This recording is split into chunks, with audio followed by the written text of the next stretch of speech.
बहुत अफसोस हुआ माता जी का, बताया अभी बहुत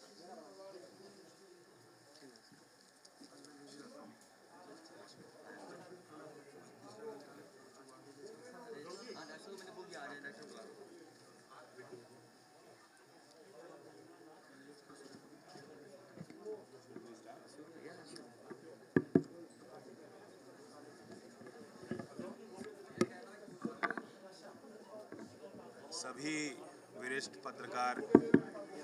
सभी वरिष्ठ इससे बोलें क्या?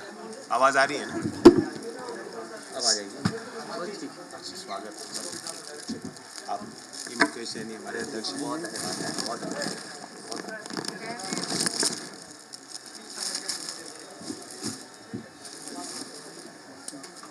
सभी वरिष्ठ पत्रकारों को नमस्कार। कुछ आने में देर हुई है और शामली जिले के समाजवादी पार्टी और राष्ट्रीय लोकदल के गठबंधन के सभी जो पदाधिकारीगण दिन रात एक कर चुनावी अभियान में जुटे हैं, मैं उनको आभार व्यक्त करता हूं और किसानों की इस भूमि पर माननीय अखिलेश जी का स्वागत करता हूं। आपको याद होगा कि कैराना का एक बाय इलेक्शन था जहां हमने एक स्लोगन दिया था और एक नया पॉलिटिकल समीकरण बनाया था। उसी सामाजिक और राजनीतिक समीकरण को लेकर उत्तर प्रदेश में एक व्यावहारिक और सकारात्मक परिवर्तन लाने के लिए हमने गठबंधन बनाया है। नारा भी वही है, मुद्दे भी वही हैं। गन्ना जीतेगा, जिन्ना हारेगा। इसका मतलब साफ है। जो लोग हमें बांटने की कोशिश कर रहे हैं, जिन लोगों ने किसानों का सम्मान नहीं किया, नौजवानों को रोज़गार नहीं दिला पाए, अब उनका वक्त ख़त्म है। और जिस तरह से उम्मीद के साथ सभी जाति और वर्ग का समर्थन आज गठबंधन के पक्ष में आता दिख रहा है, ख़ास तौर से जो यूथ वोट है, जब मैं शब्द उम्मीद का इस्तेमाल कर रहा हूँ, वो यूथ वोटर जो है वो उम्मीद और विश्वास के साथ आ रहा है। हमने देश का कल बजट देखा जिसमें किसानों के लिए, रोज़गार सृजन के लिए कुछ भी नहीं था। नरेगा जैसी योजना जिसको खुद आर्थिक सर्वेक्षण जो बजट के एक दिन पहले पेश हुआ था, ये बता रहा था कि उसकी डिमांड बढ़ गई है। कोरोना महामारी में वही एक तरीका था कि शहरों से पलायन कर रहे मजदूर जब वो गांव लौटे, उन्होंने अपना घर का, परिवार का जो भी वो इंतज़ाम कर सकते थे, उस योजना के माध्यम से उनको एक आर्थिक सहारा मिल रहा था। पिछले वर्ष नरेगा में 1,11,000 करोड़ रुपए खर्च हुए और इस साल के बजट में सिर्फ 73,000 करोड़ का आवंटन सरकार ने किया। 2018-19 यानी 3 वर्ष पहले औसतन 51 मैन डेज मिलते थे, जहां 100 दिन का रोजगार योजना में देने हैं। 51 दिन केंद्र सरकार दे रही थी, जो एक अन्याय है। और वो इस बजट ने और घटा दिया, सिर्फ 44 दिन का काम इस योजना में हम मजदूर को देना चाहते हैं। तो फिर रोजगार के लिए भी आपने देखा, बजट में कोई ऐसी घोषणा नहीं कि नौजवानों को उम्मीद मिल सके। और किसानों के लिए मोर क्रॉप पर ड्रॉप, जो एक नई योजना प्रधानमंत्री ने चालू की थी, पिछले साल का बजट 4,000, इस साल का बजट 2,000 करोड़, आधा कर दिया। तमाम ऐसी योजनाएं हैं, पीएम फसल बीमा योजना, उसका बजट घटा दिया। तो ये संकेत है कि सरकार चाहे केंद्र की हो, चाहे यूपी की हो, और ये एक फ्रेज को यूज़ करते हैं, टर्मिनोलॉजी को, डबल इंजन सरकार। ये डबल इंजन की मार पड़ रही है किसान पर और नौजवान पर। तो आज कैराना की इस धरती पर हम लोग साथ मिल के आए हैं एक संदेश देने। जिन्ना, औरंगज़ेब, पाकिस्तान के मुद्दों पे जो लोग चुनाव लड़ रहे हैं उनको बहुत भारी शिकस्त मिलने वाली है और नौजवान और किसान की जीत होने वाली है। धन्यवाद।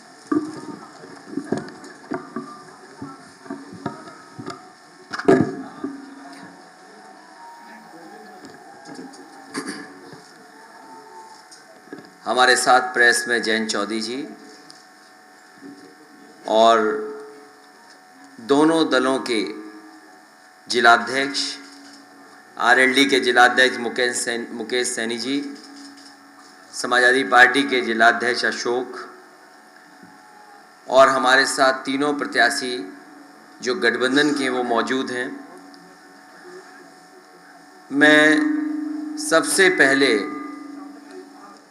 यहाँ के तमाम स्वतंत्रता सेनानी जिनके संघर्षों से और जिनको आज भी हम लोग याद करते हैं, मैं उनको प्रणाम करता हूँ। जहाँ पहले चरण का चुनाव किसानों का चुनाव होने जा रहा है, ये इलाका वो है जहाँ किसान जागरूक भी है, किसान समझदार भी है और किसानों के लिए जिन्होंने सबसे पहले एक रास्ता दिखाने का काम किया, उनको आर्थिक रूप से मजबूत करने का काम किया, मैं चौधरी चरण सिंह जी को याद करता हूँ। उनका लगातार अपने जीवन में जो प्रयास रहा, उनका लगातार जो संघर्ष रहा, उससे आज किसान जागरूक है। जहाँ चुनाव होने जा रहा है ये भाईचारा बनाम भारतीय जनता पार्टी चुनाव है। ये चुनाव भाईचारा बनाम भारतीय जनता पार्टी चुनाव इसलिए मैं कहता हूँ कि आज उत्तर प्रदेश के किसान, नौजवान, व्यापारी, हर वर्ग के लोग नेगेटिव पॉलिटिक्स को हटाना चाहते हैं। जो नकारात्मक सोच से राजनीति करना चाहते हैं, उन्हें हटाना चाहते हैं।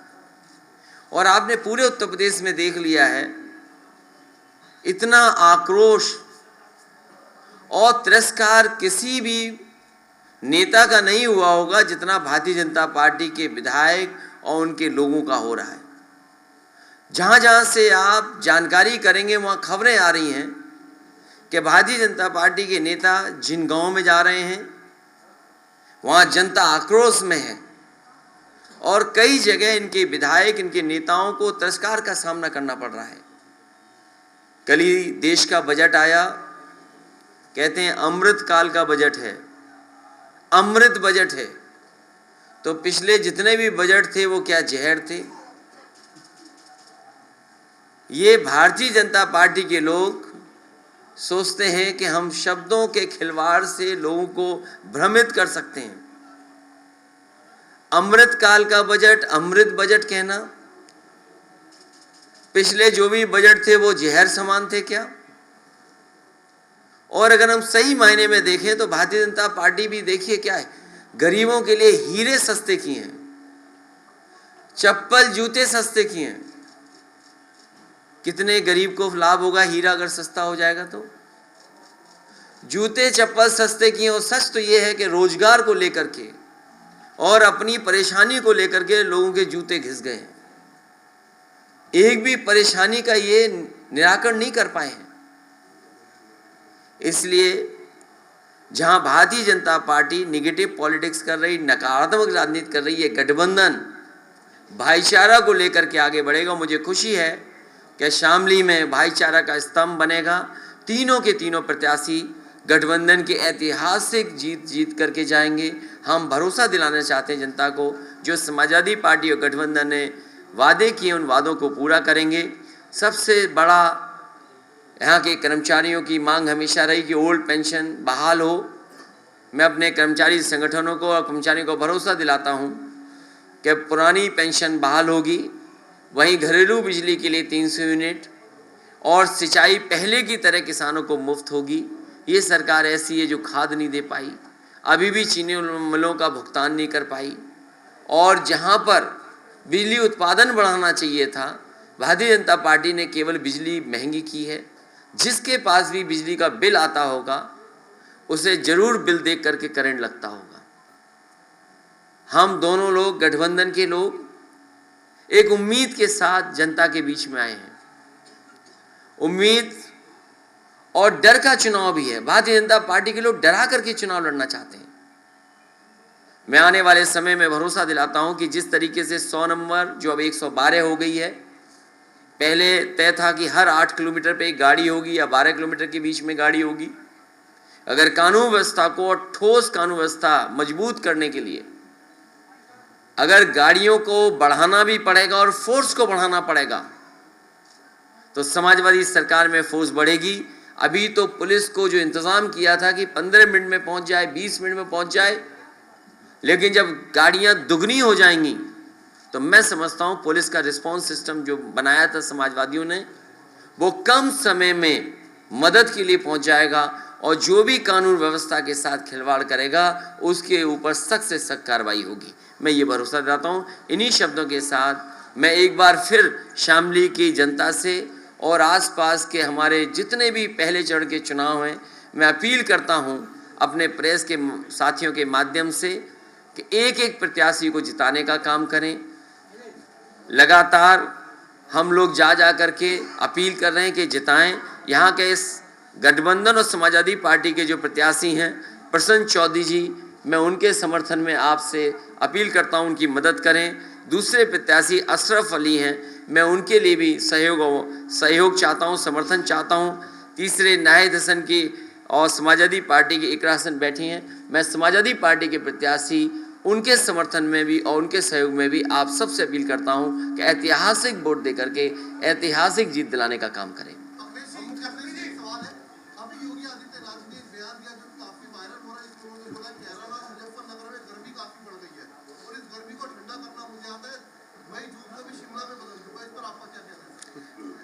आप मुख्यमंत्री जी से क्या उम्मीद कर सकते हो? मुख्यमंत्री जी ये बताएं कि बिजली का बिल सस्ता होगा कि नहीं होगा। और मुख्यमंत्री जी की भाषा ये पहले दिन में नहीं सुन रहा हूँ, पहले दिन की ये बात नहीं है जिस तरीके से वो बात कर रहे हैं। और मैं तो कहूँगा कि इलेक्शन कमीशन इस बात की नोटिस ले कि एक मुख्यमंत्री की भाषा ही नहीं हो सकती। और जहाँ तक गर्मी का सवाल है, जिस दिन गर्मी खत्म हो जाएगी उस दिन हम लोग मर जाएंगे। जितने भी हम लोग बैठे हैं, अगर गर्म खून हमारे अंदर नहीं बहे तो हम जिंदा क्या रहेंगे। लेकिन जहाँ तक सवाल मुख्यमंत्री जी का है, उनका एफिडेविट देखिए कितनी धाराएं उनके ऊपर थी। भारतीय जनता पार्टी सोच रही है कि गलती तो नहीं करती उन्हें मुख्यमंत्री बना करके। तो ये जो मुख्यमंत्री जी के अंदर गर्मी आ रही है वो इसलिए गर्मी आ रही है कि ये टिकट जगह जगह मांग रहे थे, इनकी मनपसंद टिकट उन्हें नहीं मिली, उन्हें वापस उन्हें घर भेज दिया गया है।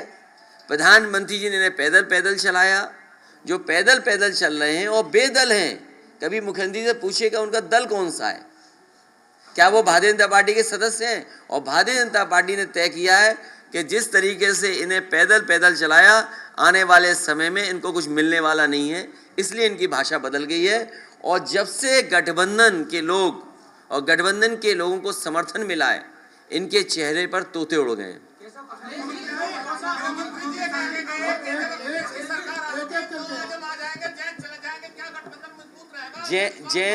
जैन चौधरी जी का जो सम्मान है, पहले चुनाव से हमारे साथ हैं और लगातार समाजवादी पार्टी उनको वही सम्मान देती रहेगी।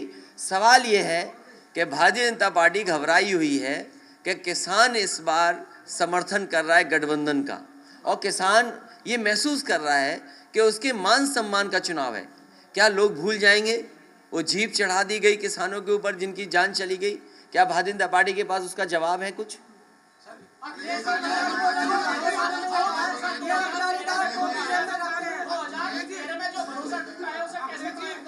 इसीलिए मैंने कहा ये चुनाव भाईचारा बनाम भारतीय जनता पार्टी है। भारतीय जनता पार्टी की नकारात्मक राजनीति है, उनके हर भाषण में नकारात्मक देखोगे आप। लेकिन इस गठबंधन के साथ उम्मीद है कि किसानों की सिंचाई माफ़ होगी, हमारे कर्मचारियों को पुरानी पेंशन बहाल होगी और बिजली घरेलू माफ़ होगी, किसानों का 15 दिन में भुगतान होगा। मुझे याद है जिस समय संकट था, पेमेंट नहीं हो पा रहा था, बजट से पैसा दिया गया था, 2000 करोड़ रुपया किसानों को बांटा गया था। आने वाले समय में तय किया है कि चाहे फार्मर्स कॉर्पस फंड बनाना पड़े, फार्मर्स के लिए कहीं से फंड अलग से रखा जाए जिससे कि किसानों को धरना न देना पड़े। ये व्यवस्था लाने का काम समाजवादी लोग करेंगे।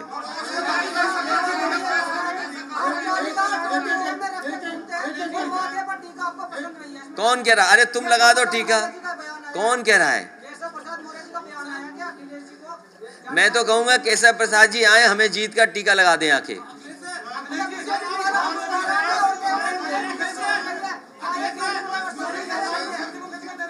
हैं? ये देखिए वो कंफ्यूज हैं। जब से हमारी और जयंत चौधरी जी की केमिस्ट्री बेहतर हुई है, और केमिस्ट्री को हिंदी में कहते हैं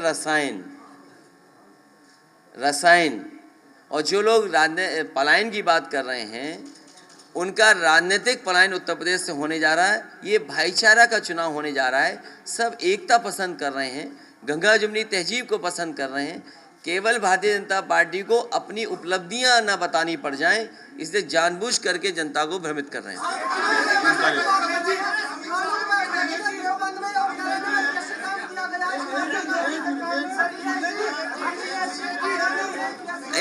इनका सवाल फिर मैं आपका ले। पूछिए। जी जी जी जी।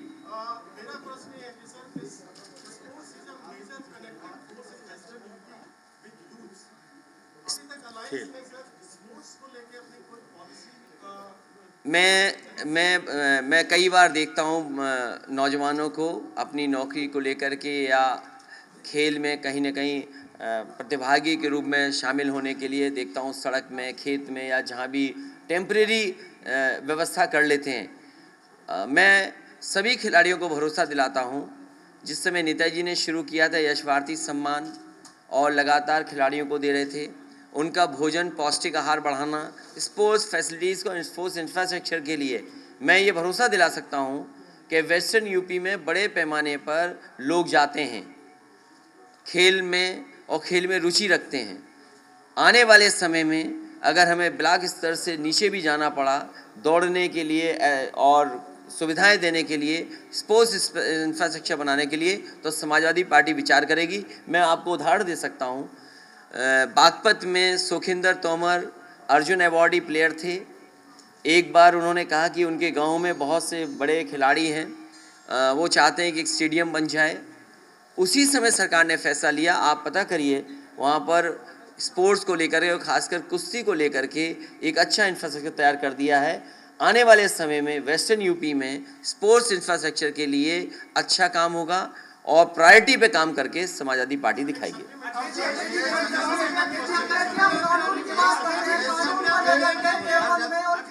एक मिनट का खत्म हो जाए फिर मैं कब बता दूंगा कानून व्यवस्था।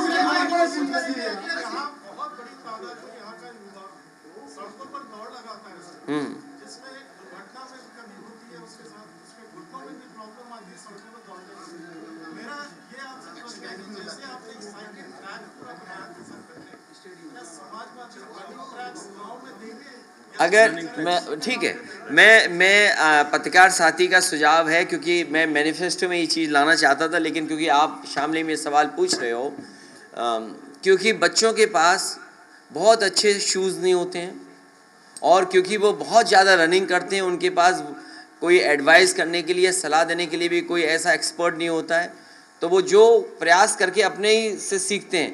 मैं भरोसा दिला सकता हूँ कि गांव स्तर पे भी अगर हमें रनिंग ट्रैक देना पड़ा, लेकिन उसमें ज़मीन की थोड़ा सा मदद, सहयोग अगर ग्राम वाले करेंगे तो बहुत ज़्यादा पैसा खर्च नहीं होगा। अगर अच्छे रनिंग ट्रैक उपलब्ध करा दें गांव स्तर पे तो कराने का काम करेंगे।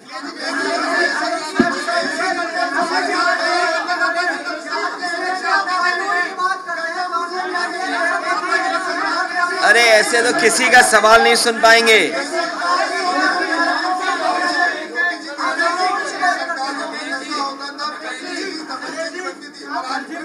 क्या चीज? जोगी जी कह रहे हैं कि पिछली सरकारों में दंगाइयों को साथ देते थे, तमंचे की फैक्ट्री बनती थी और डेवलपमेंट के नाम पे बता रहे हैं कि डिफेंस कॉरिडोर बनाया है और दोबारा जेवर एयरपोर्ट की बात की। सर आप तमाम देखिए फैक्ट्री पकड़ी जा रही है हथियारों की अभी भी, और ये पहले कहते थे पहले अखिलेश जी के राज में। अरे मैं आपको बताऊं, फैक्ट्री नहीं, न जाने कितनी शराब पकड़ी जा रही है। अभी रायबरेली में कितने लोग जान चली गई, और जितना भी शराब का ये गैर कानूनी काम हो रहा है सब भारतीय जनता पार्टी के लोग शामिल हैं, सब भारतीय जनता पार्टी के लोग शामिल हैं। और आप पत्रकार साथियों सब जानते होंगे कौन कौन इसमें शामिल है।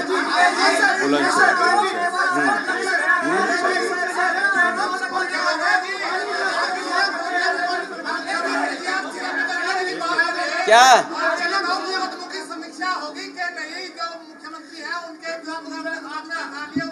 नहीं, ये हमारे पत्रकार साथी ने बहुत अच्छा सवाल पूछा। हमारे उत्तर प्रदेश के मुख्यमंत्री पर बड़े पैमाने पे धाराएं लगी थीं और डिप्टी सीएम पे भी लगी थीं। दोनों पे जितने मुकदमे थे इतने तो आईपीसी में सेक्शन नहीं बने हुए। जहां तक समीक्षा का सवाल है, मुख्यमंत्री जी पर गंभीर धाराएं हैं, अगर कोई दरखास्त देगा तो उस पर विचार किया जाएगा।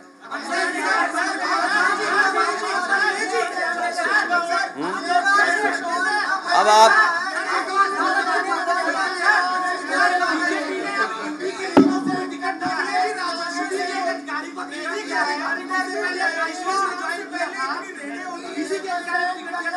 समझ लो, देखिए ये भारतीय जनता पार्टी जिन अधिकारियों से काम लेती है, भारतीय जनता पार्टी की सरकार में जिन अधिकारियों से काम लेती है उन्हें सम्मान दिया जाता है। ये जो हमारी दोनों की केमिस्ट्री है, इससे अनर्गल बातें कर रहे हैं वो।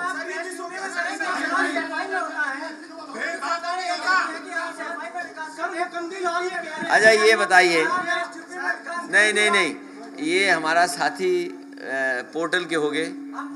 अच्छा दैनिक जाने तो हमारे पड़ोसी हैं, उन्हें पता ही नहीं है कि विकास कितना का है। मैं तो चाहूँगा कि जितना विकास समाजवादियों ने किया आज भी वो काम दिखाई दे रहा होगा। जहाँ जो सब स्टेशंस हैं, अरे रुक जा भाई, जो चाहे वो बिजली के सब स्टेशन बनने हो, फीडर सेपरेशन होना हो, सबसे ज़्यादा हुआ।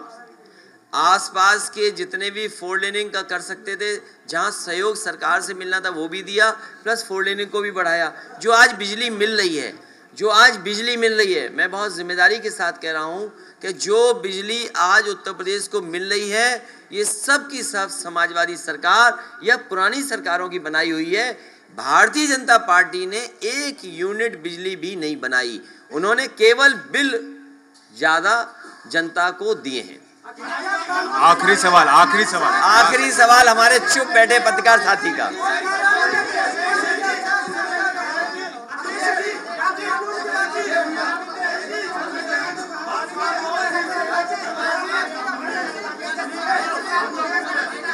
एक मिनट उनका ले लें।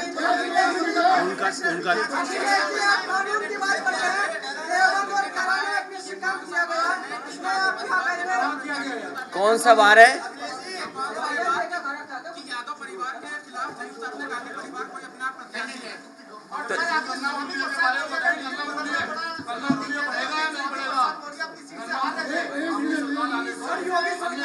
अच्छा गन्ना को क्यों नहीं बढ़ाएंगे? गन्ना को क्यों नहीं किसानों को खुशहाल बनाएंगे? किसानों को खुशहाल बनाने के लिए, लगातार उनकी मदद करने के लिए, आर्थिक रूप से मदद करने के लिए गन्ने की कीमत बढ़ेगी।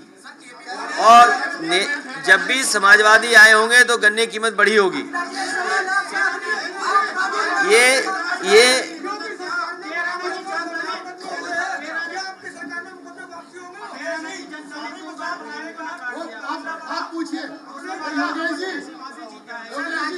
देखिए, ये यहाँ से उत्तराखंड कितनी दूर है? उत्तराखंड कितना दूर है यहाँ से? 80 किलोमीटर। जो लोग ये बात कर रहे हैं, कम से कम उन्हें ये सोचना चाहिए, उत्तराखंड में 1000 से ज़्यादा गांव खाली हैं। 1000 गांव खाली हैं। बाकायदा बीजेपी की सरकार ने कमीशन बनाया, आयोग बनाया जानकारी करने के लिए कि आखिरकार गांव क्यों खाली हो गए। क्या भारतीय जनता पार्टी के नेता, उनकी 5 साल सरकार रही, 1000 गांव खाली हैं, लाखों लोग वहां से पलायन कर गए, क्या उसकी जिम्मेदारी भारतीय जनता पार्टी लेगी?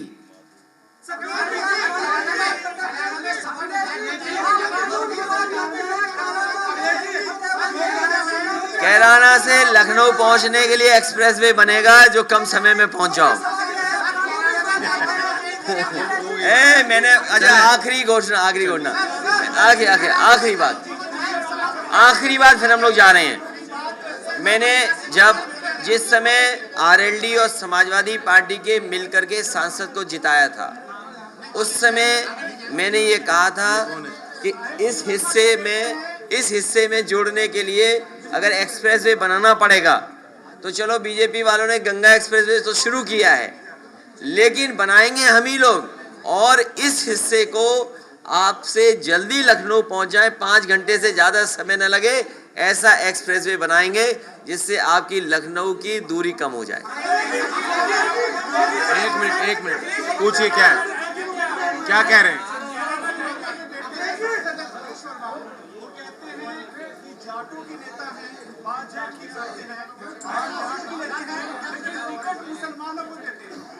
अरे ये कोई उनकी कही गई बात पे मैं क्या जवाब दूं? और वो विद्वान आदमी है दिल्ली वाले, मैं क्या उनका जवाब दूं?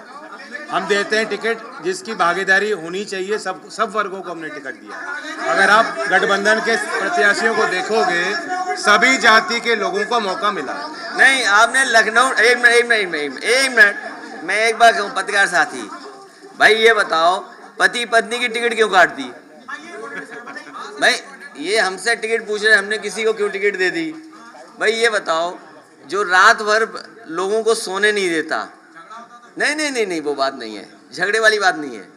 जो एक व्यक्ति रात भर किसी नेता को सोने नहीं देता था, कभी किसी घर, कभी किसी घर, कभी किसी घर, और नेताओं को तोड़ता था, भाई बीजेपी के लोग बताएं, पति पत्नी को क्यों घर बैठा दिया?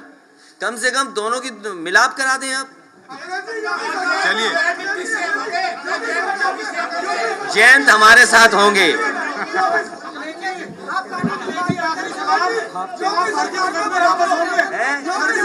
फर्जी मुकदमे वापस होंगे। फोटो ले लें, आ जाओ, फोटो ले लेंगे, आ जाओ जयंती, आ जाओ,